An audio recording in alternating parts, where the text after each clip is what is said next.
William Contreras, will he be in the game one lineup on Saturday night for the Brewers? Brandon Woodruff, will he be able to pitch at all? We'll try to answer both questions next here on Locked On Brewers.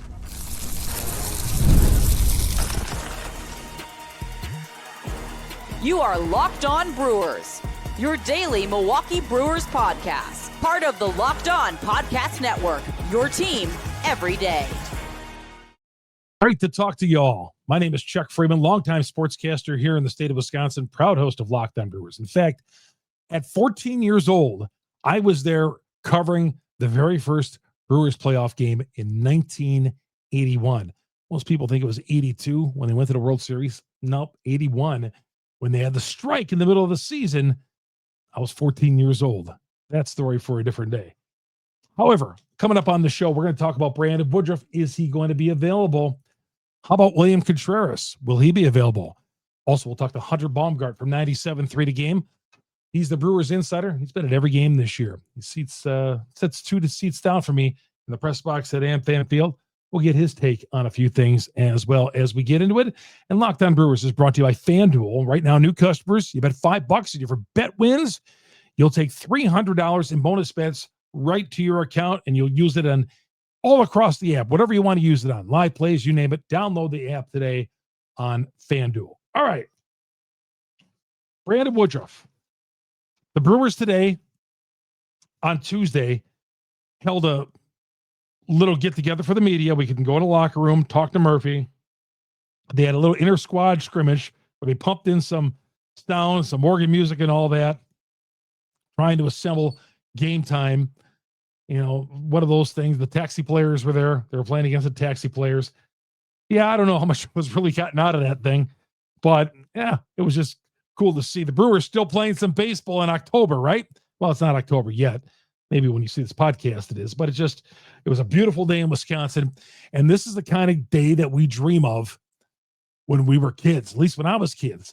Man, seeing the Kansas City Royals and the New York Yankees and the Cincinnati Reds and the Baltimore Orioles play all the time in the postseason, coming home from school, and it was never my Milwaukee Brewers. But here we are, 7 of the last 8 years, and don't have to play this week. Skip the wild card round, which we all wanted. At least I certainly did. I hope you all did too. And wait and see what happens on Saturday. And the Brewers are going through workouts all this week. And Murphy today was asked, what's going on with Brandon Woodruff? And he said, we will have an update on that a little bit later on tonight, which we meant on Tuesday. But it turned out we never did get an update on that. He may have gotten the update, but nothing was shared with the press. Nothing was shared with the media. So we don't know. I was hoping I put something out on Twitter today after he said that. It was 7 hours ago. I said, okay, we'll know something tonight. And we never did get the news regarding Brandon Woodruff. Again, it's injury news. They don't have to tell us anything. They don't have to tell us anything. He did tell us about William Contreras, who did sit out of the scrimmage and of the final 2 regular season games. Says William will be in the game one lineup. X-rays on the hands, the hand negative, and he will play. He said, yep, he's going to be in line. You're not going to want to not put him in the lineup. He's going to want to be there. Of course, he's been playing injured all year long. William Contreras is an absolute stud who plays through injuries.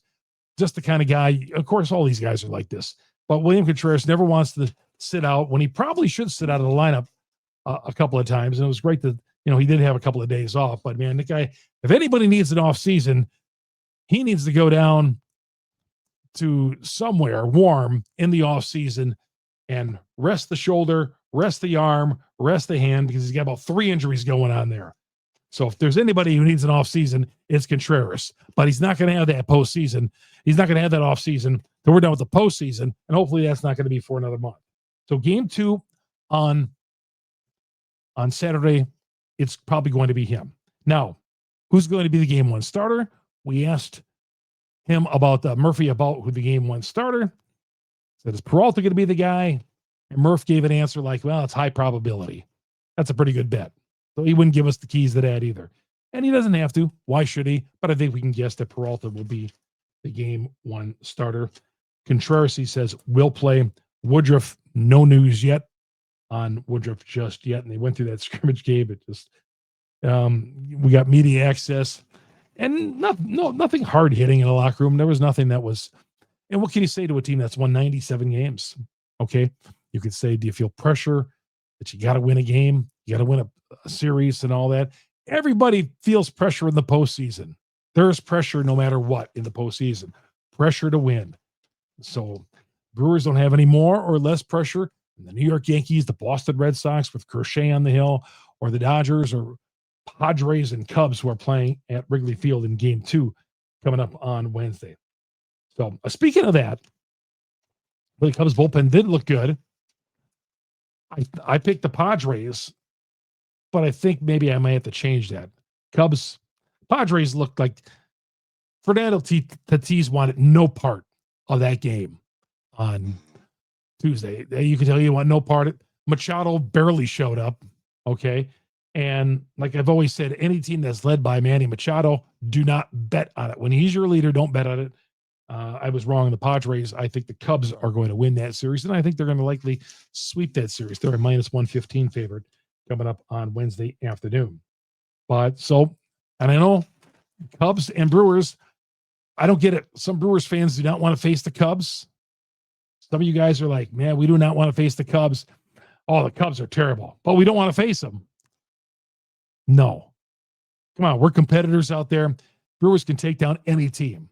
And all the baseball I've seen again today, I was like, Tigers, are they better than the Brewers? No. Guardians, no. Cubs, Padres, for sure not. Yankees, definitely not. Boston Red Sox are playing some good baseball.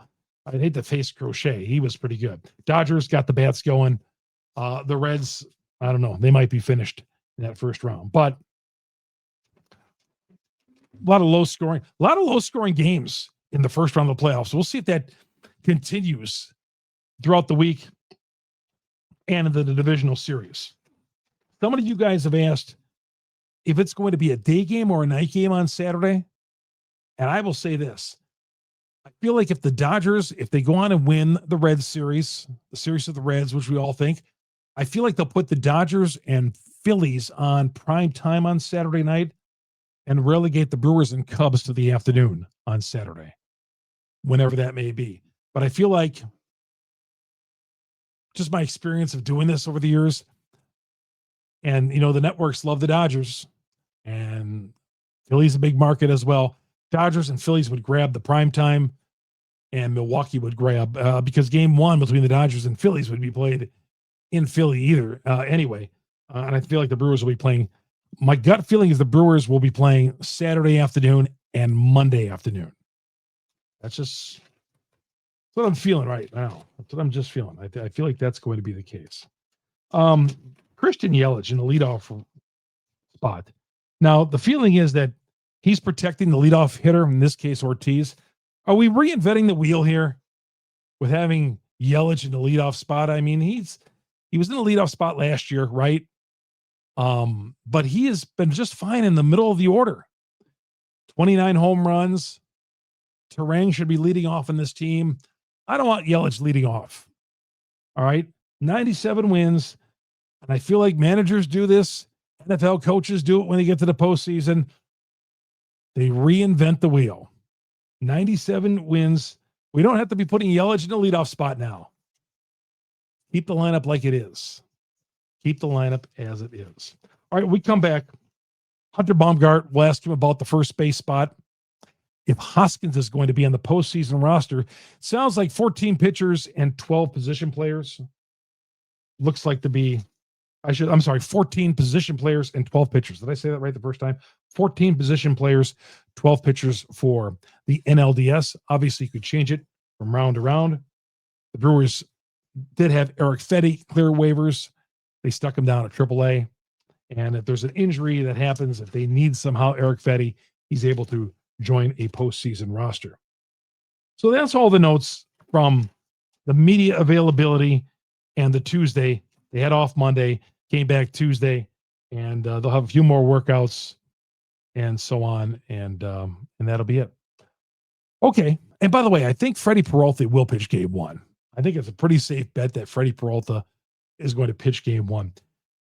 We went to his locker today to talk to him because we went to a lot of players' lockers, And they said, nope, Freddie will speak on Friday. So if he's speaking on Friday to the media, the day before game one is usually when the starting pitchers are pitching.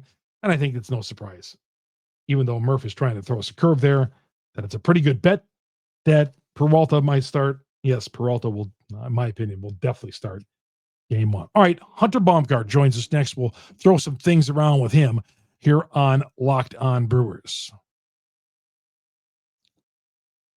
Locked On Brewers, part of Locked On Podcast Network. We are your team every day. FanDuel, America's #1 sports book for a reason. NFL, colleges here, the baseball playoffs, daytime baseball. Is there anything better? FanDuel has got an offer you're just not going to want to miss. Right now, new customers, you bet $5, you get $300 in bonus bets if you win.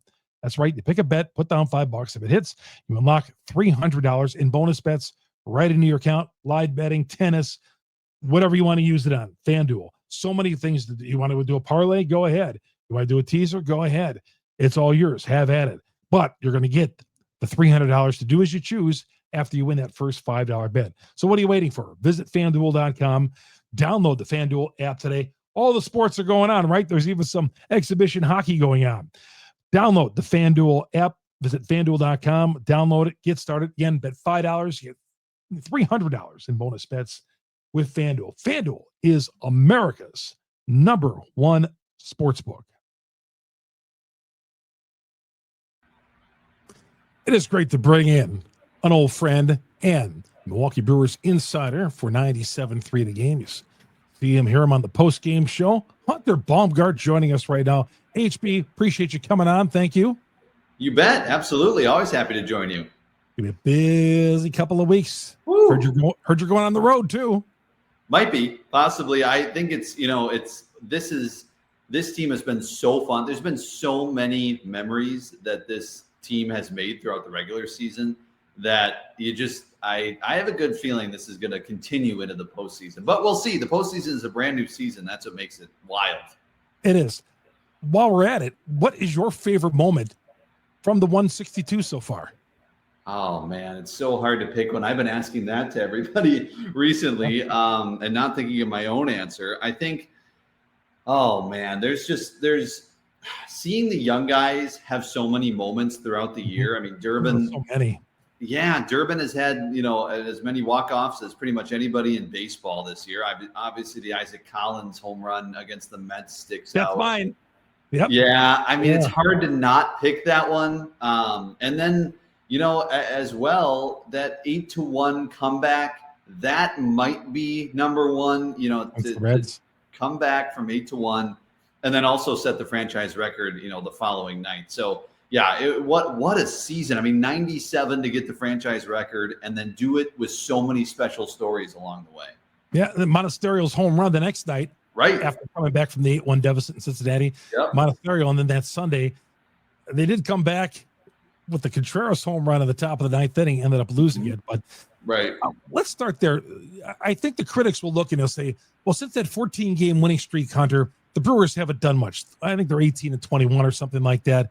What do you say to that? Well, I think this has been just different baseball that they've had to play, partly because of injuries and partly because Pat Murphy's basically come out and admitted that it's just been, the quote was on Saturday night, they have not been winning at all costs, or prioritizing winning at all costs, basically, right? That's not, as much as their win tonight, they've also been trying to prioritize health going into the playoffs. And absolutely they should. They've got a guy in Contreras who is one of obviously your best players and a great catcher. You want to get him healthy, right? So he wasn't in the lineup for some days. Also, you've got, just guys that you're trying to give a day off, Frelick here, guy over here, like that. That is what they've been prioritizing. And it makes a lot of sense. When you win so much, through August, you can prioritize those things. It affords you the ability to rest some guys, get some guys healthy, and then use the bye to do the same thing as well before Saturday. So I'm not incredibly concerned. I mean, it's like, look at today's result, right? You got the Tigers beating the Guardians, and they're one win away from moving on. Who had the worst month in baseball in September? Probably the Tigers. Who had the best month in September? Probably the Guardians. That it's a whole new season in September, and if your best players are healthy, I gotta think that's what matters the most. Absolutely. which brings us to Contreras. He's going to play. He was held out of the inter squad scrimmage, but he's going to play. He's going to be in the game one lineup. He's been bothered with that hand all season long. Yeah, and he's been bothered by the finger all season, and then of course the check swing in St. Louis didn't help with the wrist there, and so now he's kind of more nursing that, it seems. The tough part about Contreras is you can see the clear drop off in his offense when he's not healthy. I mean, last postseason, he was not fully healthy, and you could see it. He did not have a great postseason, and even partly other times this season you've seen it. And then when he talked about his finger not really hurting him as much, that was when he got going offensively, and then he had this injury. So I do worry about that. I want probably a 90% Contreras more than anybody else because he's so critical at catching the pitching staff that the Brewers have, and he's got so much, chemistry with all of them that I really want him in the lineup. And I think even, a 90% Contreras might be better than Danny Jansen offensively, although Danny Jansen's been hot for the last, 3 weeks or so. So you have to consider that as well. But Contreras is one of the toughest baseball players that I've ever been around. And I think that is part of the reason why he can still succeed despite any injury he has. Hunter, I think this is brought up a lot. And I to be honest with you, I think it's a non-issue. The home run clout. I mean, can a team that doesn't hit the home run ball win in the postseason? I just feel like this is being overanalyzed a little bit.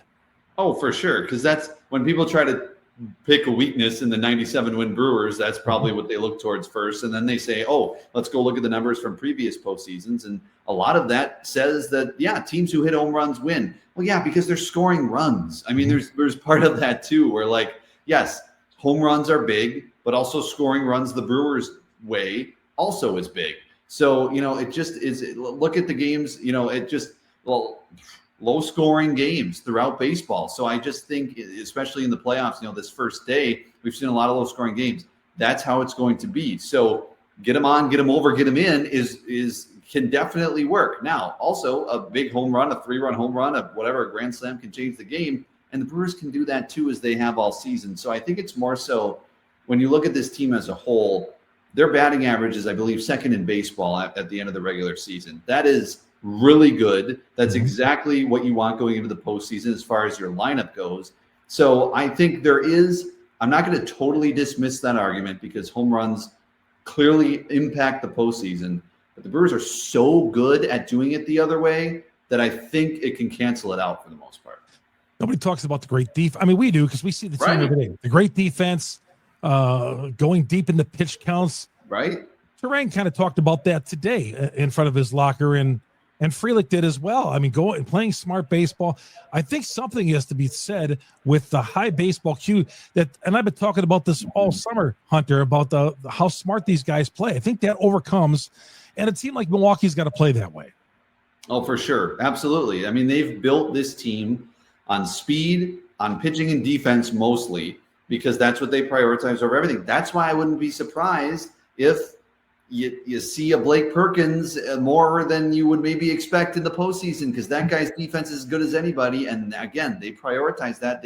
That's what they're built on.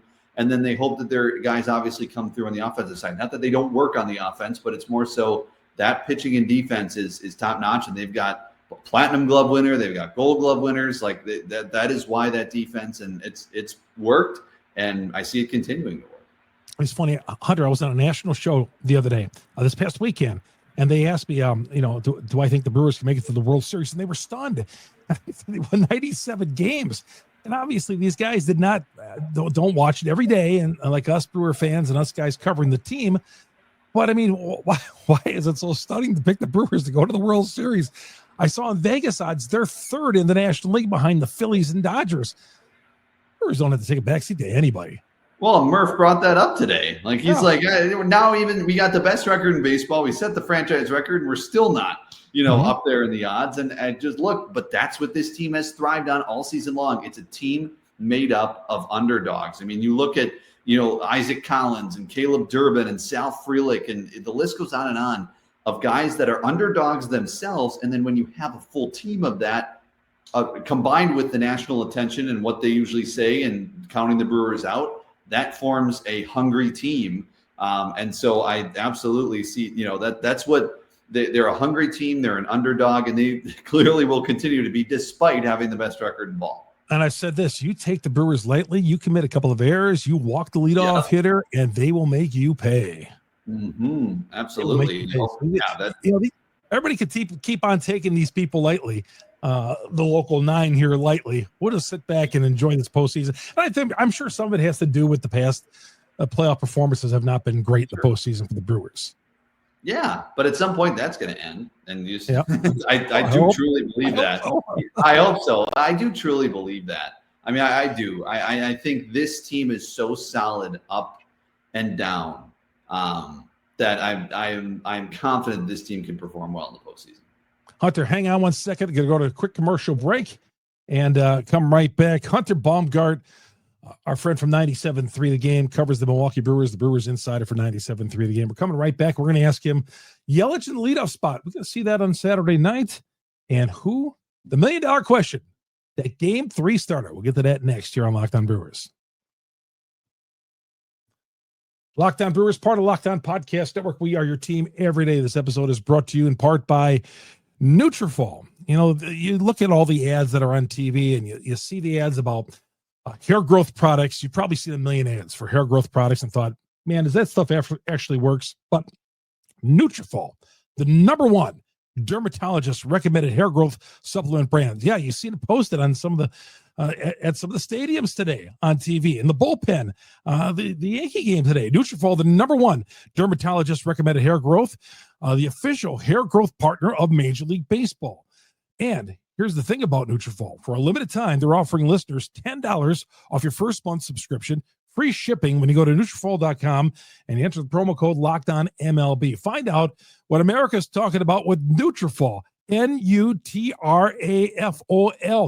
promo code LOCKEDONMLB. Give them 3 to 6 months. You'll get the thicker, growing hair, coming back, stronger hair, 3 to 6 months, less shedding, all with Nutrafol. But use that promo code LOCKEDONMLB, and you get that $10 off that first month subscription, free shipping as well. Nutrafol.com, promo code LOCKEDONMLB. This is Chuck Freimund here on Locked On Brewers, and guy Hunter Baumgard. Start him off here on our week of guests. He's been a great friend of the show. Hunter, $1 million question. I thought maybe, I didn't really think we'd get any insight at the media gathering today, but any light on the number 3 starter. Got to get through the first 2 games, but the first starter once we get out to either Chicago or San Diego. Yeah, I think it's going to be Jose Quintana. That's my best guess. You? Yeah, okay. I think Pat Murphy said he's out of the woods the other day, or out of the weeds, I guess, I think is what he said. He said, we're out of the weeds on Quintana. I think he's all set to go. I think it's perfect because he's a veteran. He's been there, done that. He started Game 3 for the Mets in Milwaukee last year. We all remember the raucous crowd that was, and pitched really well against Milwaukee. So he's been there, done that. Go on the road. Have him be the guy. I think it works really well. So it sounds like he's healthy, and I would expect Quintana in Game 3 at Wrigley or Petco. When we went to the media gathering for Murphy today, somebody asked him, does past performances and playoff performances, does that factor in? I was thinking Quintana there because he's pitched in the postseason, pitched against Brewers last year, and Murphy kind of gave some roundabout answer that I couldn't read much into. Yeah, I couldn't really tell exactly which way he was leaning there. But I don't know. I mean, if Quintana's healthy, he's out there because especially with the injury to Woodruff and as of this point, we don't know exactly what that is, but all signs point to him not being available. So if that's the case, yeah, I got to think Quintana. Start Priester at home. He's been one of your horses so far this season. Start him at home, get him that crowd behind him, and then go into hostile territory and have Quintana on the mound. We went to the Mrs. locker to talk to him today. Miz, he's a new guy. He's 23 years old. He's going to, he won't talk a lot. I mean, not because he's being a jerk. He just doesn't have, he's not completely media savvy just yet. But what do you think his role is going to be here coming up? Yeah, I'm fascinated to see. I know people have said maybe he doesn't, he hasn't locked his spot on the playoff roster. I think kind of with the attrition of the pitching staff, with where it sits, I do think he's probably on it. I'd have to crunch the numbers and really say, okay, does he have a role here? But I do think he's on it. And if that's the case, it's out of the bullpen. I've kind of been, dreaming this up for the last couple of weeks is you have Jose Quintana start game 3. I know it's on the road, but you have Jose Quintana start game 3. And then you bring in Miz. You talk about opposites. 92, 93 from the left side from Jose Quintana, and then 101 from the right by Miz. Now, Miz has obviously not had the success that he had when he first came up. Can he hone all that in for the playoffs? It's a risk. It just is, because he has not pitched well lately. That control has not been there like we saw earlier in his outings as a major leaguer. So there is a little risk involved, but I think I do see him out of the bullpen on that roster. I think we all like the Miz. We all think he's got a bright future. But at this point, because of what you just said right there, I feel like people, if the Miz gets in one of these post games, we're all going to hang on. Like, oh boy. I'm afraid to look, because it can either be really, really good or really, really bad. It's hiding under the coffee table. It is because he's just been, it's been a roller coaster when he's been in, but the other side of that is his ceiling is so incredibly high. Now, will that ceiling show itself again this season? Possibly not. Maybe that's years to come. And I think he has a really bright future, like you said. And maybe this year just isn't quite his year that is ready. And maybe they go with someone else because of that. But that ceiling is so high. And what he did, in that first month was real. So who knows? Maybe they take a chance on it. First base spot, obviously Hoskins, 10 plate appearances. That's it. In the last 3 weeks, we saw him make 1 start. I don't see that changing in the postseason. I think it's Bauers. Bauers probably against the right-handers, and then against the left-handers, we could see Andrew Vaughn. But Bauers, I think, is going to make starts against the righties. I would think so too. Both of them been hot in September. I don't know if Hoskins makes the roster, to be honest. You said. Yeah. I mean, you've only had 10 plate appearances. Yeah. It depends on how the math goes, but I expected Hoskins to get more playing time down the stretch to get him ready for the postseason, but it just seems like, and it was down the stretch, Bauers and Vaughn took a hold of that first base position and ran with it. So, Vaughn went through a little lull. He hasn't hit a home run since, I believe, August 15th. So that's other than that, though, he's still been getting on base consistently, driving in runs. And Bauers had a really good month of September. So, all signs point to just switching him off and then maybe a pinch hit appearance when you need it late in the ballgame. Man, if I would have told you the day they signed Rhys Hoskins, I know the windows go that, he might not make the postseason roster. Not only the Brewers going to have the best record in baseball, but Rhys Hoskins might not make the postseason roster. Because of a guy who was traded for because a guy asked for a trade. Like all of that came, the storm just came, and it all came at once. And if this certain scenario didn't play out, Hoskins would have probably gotten back and played almost every day in September and be ready for the postseason run. But they clearly think that Vaughn and Bauers is their best bet. And it's hard to argue with the numbers right now. Yeah. I mean, a guy who was hitting 179 with the White Sox was so bad that he sent him down to the minor league system and thought very little of him, that they traded him for a guy they didn't even keep, with Savale. Right. Exactly. Exactly. To get rid of them. Wow. Unreal. All right. This Cubs series, before I let you go here, the Cubs took the opener against the Padres, came from behind and won. Do you see the Cubs taking this final game, or do you see the Padres battling back? I mean, no team has lost game 1 and came back to win that 3-game series. Yeah. Brewers were close last year, as we all know. But it's tough at home. I don't know. It's going to be tough for the Padres now. And the Padres have scored 1 run in their last 33 postseason innings. They have not hit the ball well as of late in the postseason. I think the Cubs obviously have the upper hand, winning game 1. It looked like Kittredge is going to get the opener start tomorrow, and then they'll go after that. I think it's tough for me to say that the Cubs are going to lose that series. And I know a lot of Brewers fans are saying they don't want the Cubs. I don't know. I kind of want it. Because bring them on. The Brewers have never been better, literally have never been better in franchise history over the regular season. If you want them, you have home field advantage. You get game 1 and 2 at your place. I know some people are worried about the Cubs fans coming in. I don't think it's going to be like the regular season split that we usually see. Are there going to be Cubs fans? Sure. But I also think it's not going to be that usual split we see. I think it's going to be less Cubs fans. And because it's the postseason, Brewers fans are going to want to be there. So I think this is as good a time as any to face the Cubs in the postseason. And, the satisfaction for a Brewers fan when, eliminating the Cubs would be top notch. Oh, yeah. 163 in 2018 was like one of the greatest days of Brewers fandom, man. Yeah. It was great. So I think what it is, Hunter, Brewers fans just don't want to deal with Cub fans. I think that's what it is.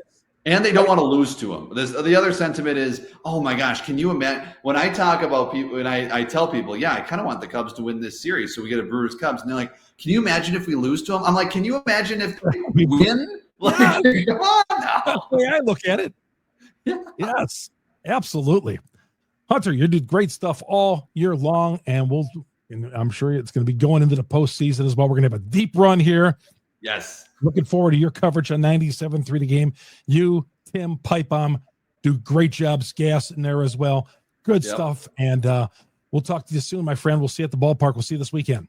Can't wait. Thanks, Chuck. That's Hunter Baumgard, Brewers Insider from 97.3 The Game. Amazing work that guy does. All right, that's going to do it for me. Thanks for listening to Locked On Brewers, a part of Locked On Podcast Network. We are your team every day. We will see you tomorrow, everybody.